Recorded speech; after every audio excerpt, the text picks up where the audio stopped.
What makes a Legend of Zelda game? I think the answer to that question is vague, but saying that Breath of the Wild or Tears of the Kingdom aren't Zelda games would be wrong. Because technically speaking, this is how the franchise started. The Legend of Zelda is one of Nintendo's biggest franchises, and is undoubtedly one of the biggest in gaming as a whole. It's a money-guzzling juggernaut that has like 4+ entries that are often in the conversation for the best games of all time. From travelling across the lands of Hyrule, to crossing the Great Sea, to soaring through the skies, this series follows a set of rules that, while extremely flexible, gives the games noticeable patterns across the franchise. But these rules weren't fully set until a few games in, as the first game is actually way more similar to the open world Zelda format than you may have realised. I mean, think about it. What defines the open world Zelda titles? It's game design that doesn't force you in a particular direction, instead giving you a world to explore at your own pace. That is exactly what the original Zelda is. The term open world wasn't a thing at this time, but I'd go as far to say that in many ways, it pioneered this genre. I realise I'm getting ahead of myself, but I wanted to set the tone for this review. But before we get too deep into it, some history. The Legend of Zelda was created to be the polar opposite of Super Mario Bros., and while both games were developed at the same time, ideas for the games were kept as separate as possible. Mario would be their linear game, and Zelda their open-ended adventure title. Obviously both were hugely successful in their own ways, but I definitely think Super Mario Bros. Benefits from being a lot simpler nowadays. I don't believe it's too unpopular of an opinion to say that the first Legend of Zelda hasn't aged gracefully. What was once the pinnacle of open-ended game design is now an extremely vague and confusing experience, with very little direction of what to actually do. That doesn't mean I think it's a bad game overall. No, I massively respect what they were going for, and again, this is literally exactly what Breath of the Wild and Tears of the Kingdom would strive to do years later. It's not the format that's the problem. It's how the game goes about its world and story. I say story, you ain't getting shit unless you got the manual, which I do not. The intro crawl was so badly translated that I doubt most could get much from it, but that doesn't matter because here I am to fill you in on the details. I do accept checks. Before any of that though, when it comes to a Legend of Zelda story, do not expect me to start trying to connect all these stories. Unless it is a direct sequel, I have no interest in trying to connect the plots. Bear in mind, I own the Hyrule Historia, so I've read all of this crap, but let's be real, it's never gonna make sense, is it? Hey, I even like the theory that they are fairy tales to be told at campfires that have changed and they've been passed down. That's cool. But I don't want to meet the fucked up kid that changed it to Majora's Mask. The Legend of Zelda takes place in a land known as Hyrule. The Kingdom of Hyrule is ruled over by a royal family and their princess known as Zelda. This land is home to many creatures such as the water-loving Zoras, the mighty Gorons, and of course the evil sorcerer Ganon and his legion of followers. One day, Ganon captures Princess Zelda in order to try and claim the power of her Triforce, a magical set of triangles which represent power, wisdom, and courage respectively. There's a bit more to the Triforce than that, but for now let's keep it simple. Ganon holds the Triforce of Power already, so with Zelda's Triforce of Wisdom, domination is in his grasp, right? Well, as it turns out, no. As for one, Zelda splits her Triforce into 8 pieces and scatters them across Hyrule. So you know what that means? We need a hero to collect the pieces of the Triforce, defeat Ganon, and rescue Zelda. And that hero is Link. Or you. Or whoever really, you can name the boy whatever you want. Apparently Link is called Link to represent the connection between the player and the character, but really, it doesn't matter in the big scheme of things. I won't lie, I've kind of never liked calling Link by my name because I don't think there's really any point in it. Like, the most you're gonna get is some big owl calling you by your name, which might make you say, "That's me!" But personally, I just prefer to call him Link. But hey, if anyone has any ideas for a name we can keep using throughout the series, please leave me a comment, I'd be down for that. Anyway, as I was saying, Link needs to travel across the land and collect the pieces of the Triforce to confront Ganon in his base at Death Mountain, and slay the man himself in a one-on-one battle. Just want to point out though, in hindsight, this Ganon is a bit of a dumbass, as you need all 3 parts of the Triforce to use its full power, no? So either Ganon didn't check the instruction manual, or the Triforce of Courage wasn't needed for his plans, whatever they were. If he did need all 3 pieces, then I guess that kinda makes the whole game pointless in hindsight, huh? The Legend of Zelda is an overhead adventure with a massive focus on exploration, and as mentioned earlier, by today's standards, you could easily class this as an open world game. You start off with fuck all except those classic green garbs, and the world is open to be explored in any way you like. You may need certain items to access a couple of areas, but nothing is stopping you from getting these in a totally different order from somebody else, assuming you know where to find them anyway. Your goal is to enter the 8 dungeons across Hyrule, defeat their bosses, and claim the pieces of the Triforce. These dungeons are scattered all across the corners of the land. Some stick out like a sore thumb, and others are hidden under a generic looking bush. Yeah, so I think it's time we talked about this. This is a map of Hyrule. No, it's not the map in-game because the map they give you is futile. What the fuck is the point of this? A grey box with a little white dot representing your location is not a map, guys. I'm lost. Oh, wait.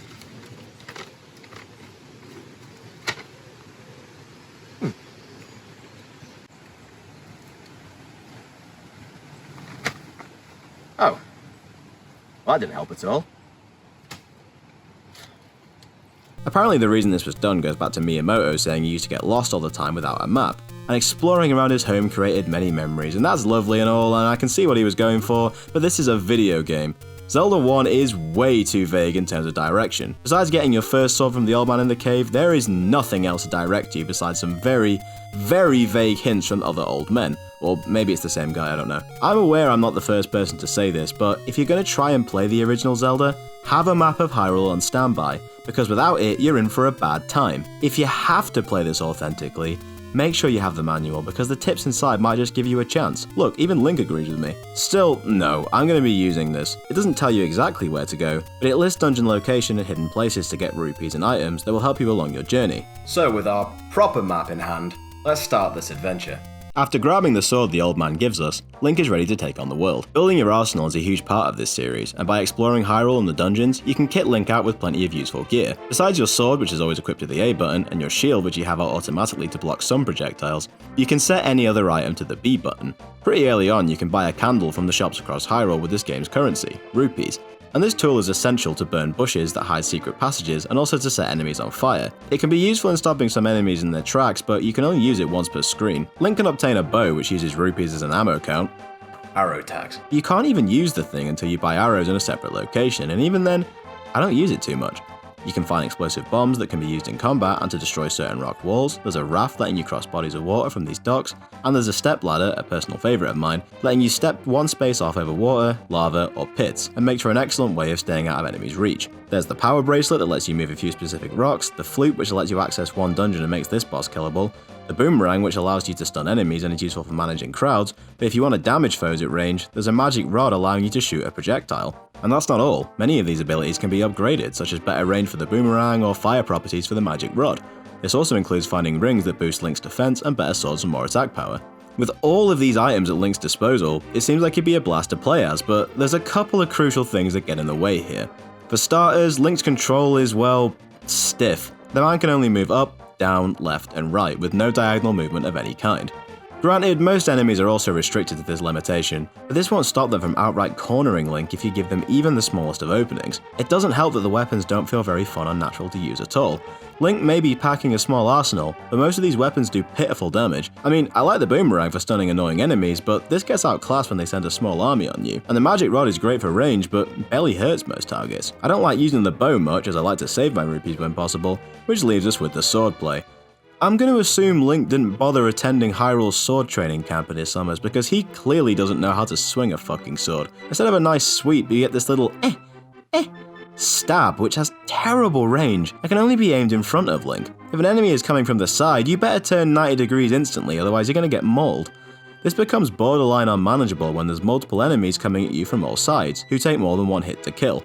Your best bet in combat is to try and keep Link at full health for as long as possible, as when at max hearts, Link can shoot a sword beam after a stab that does way more damage than any of the sub-weapons could ever dream of. This is my preferred method of attacking, but it can be taken away from you so quickly by some of the more annoying enemy types. I mean, these Lionel fuckers can dish out a lot of damage very quickly, and they're fast on their feet, so dealing with these guys as quickly as possible is advised, and these Pols' voices are more resilient than they look, unless you shout into the mic in the Famicom version.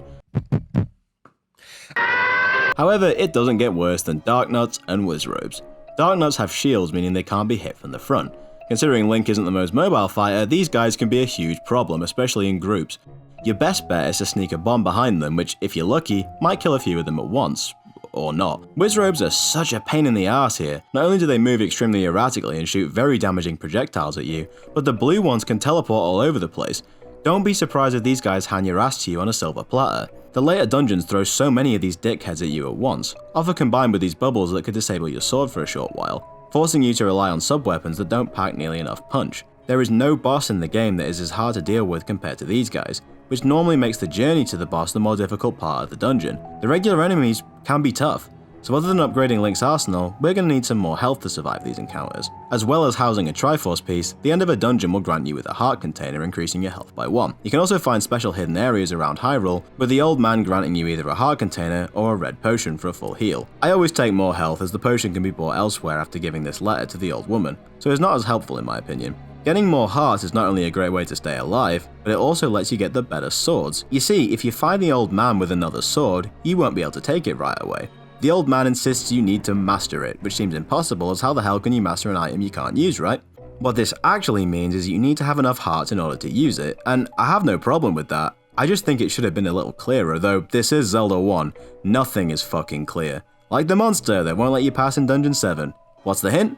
Grumble, grumble.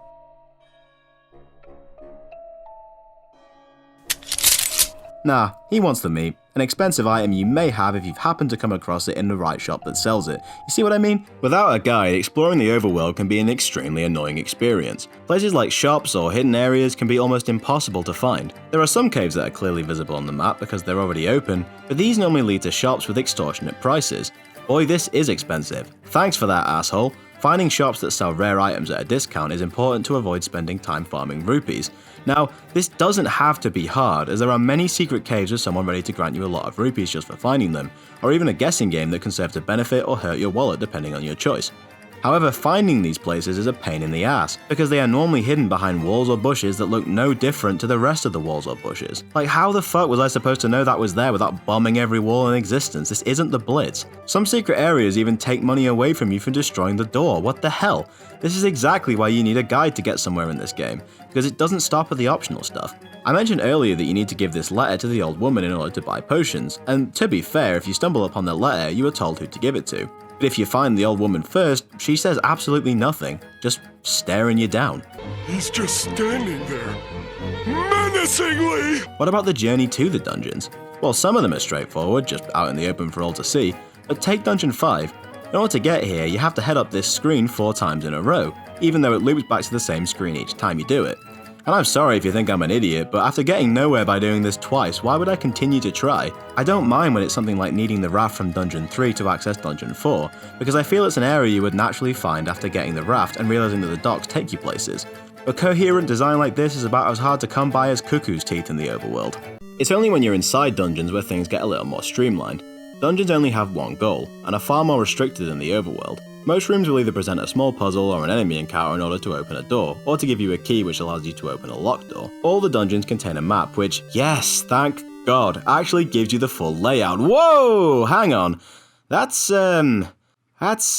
interesting. The compass you can find even marks the Triforce shard for you to head towards. That's much more like it. And while these dungeons are fairly simple for the most part, it's still rewarding to conquer these places. The later dungeons do end up just boiling down to surviving enemy encounters or bombing hidden walls, but it works and sets a solid foundation. Dungeons are something the future games will build upon tremendously, but I can respect them for such a great first attempt. The bosses aren't really much to worry about as previously mentioned, though a few have to be taken out by specific means. For example, Goma, the spider with a giant eye, can only be killed by shooting an arrow into its eye, and the Dodongos can only be killed by making it swallow bombs for breakfast. Not even Ganon, the king of evil, puts up much of a challenge. He just teleports around you totally invisible, but a few stabs in the dark later and he's down.